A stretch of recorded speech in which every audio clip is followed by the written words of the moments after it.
Hi, this is John for Outstanding Poker. I'm here with part two of this three-part Zoom series where I'm showing you the difference between playing just a normal six max game and a Zoom table. If you didn't see part one, then I'll quickly go through some points of the differences. On Zoom, players are playing a lot tighter because of the fast fold button, so they're just quickly folding and going on to the next table. It's more difficult to get stats on them because there's a larger player pool. It's difficult to get position on weaker players and keep that position because obviously you're changing tables all the time. But the blinds are a lot easier to steal, and if you saw part one, then pretty much I was stealing a ridiculous amount of time and getting away with it. And that's pretty much how you're going to make your money and then hopefully get involved in some pots with some weaker players. I did get unfortunate with aces, but that's okay, that's part of the game. So yeah, I was looking at stealing 35% from the cutoff and I showed you a range, and then I said stealing 80%, 60% plus from the button. I think I was stealing more than that. I was probably stealing. I'll show you on this in this Equilab how many hands I was stealing with on the button. It was more like 70% I was stealing. And then also we can 3-bet versus regs a lot more liberally because they'll be stealing more from late position if they know what they're doing. And then C-bet pretty much 100% versus ABC players because they're just playing the cards, and if they hit, they're going to stick around. But if they hit big, they're going to stick around. But if they only hit a little bit, then they're going to be pretty much gone. So C-bet tons versus the ABC players. And also, if a player does play back at us, he will more than likely have a stronger range than normal.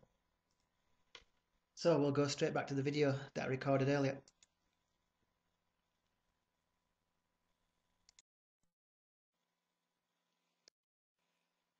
Yes, so I'll just show you that range that I think I was probably stealing on the button. It was something crazy like that. I think I may have even stolen with 8-5 off and stuff like that. Yeah, so I think you can even go more than 70%.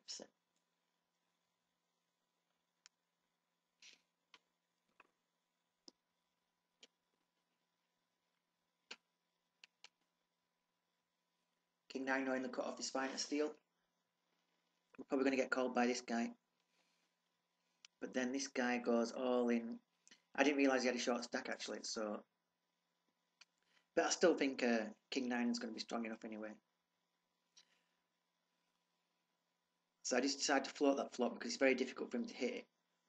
And I didn't expect him to follow up, I expected him to check and then I was going to stab it and take the pot down. But obviously he bets again, so I think I'll give him a bit more credit now. This is where we haven't got enough stats on people.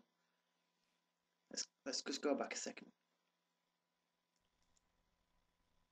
Just going back to this King 9 hand where he went all in. I know it's only a small amount of money. We're having to call 15 to win 28, so we're almost getting 2 to 1. Let's see how our hand stacks up versus this guy's range. I mean, he's really desperate in it, so.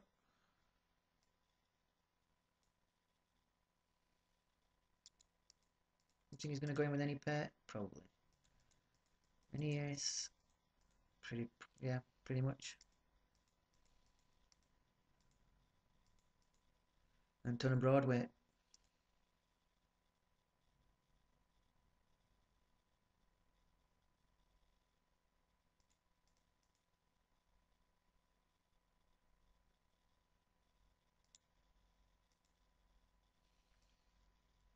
So, gave him a range that's pretty wide. And we're pretty much getting 2 to 1 versus that range. Just a little bit more than 2 to 1. And let's put odds are showing 2 to 1 as well, so I think it was an okay call. Perhaps probably best not to. Wait a minute, man.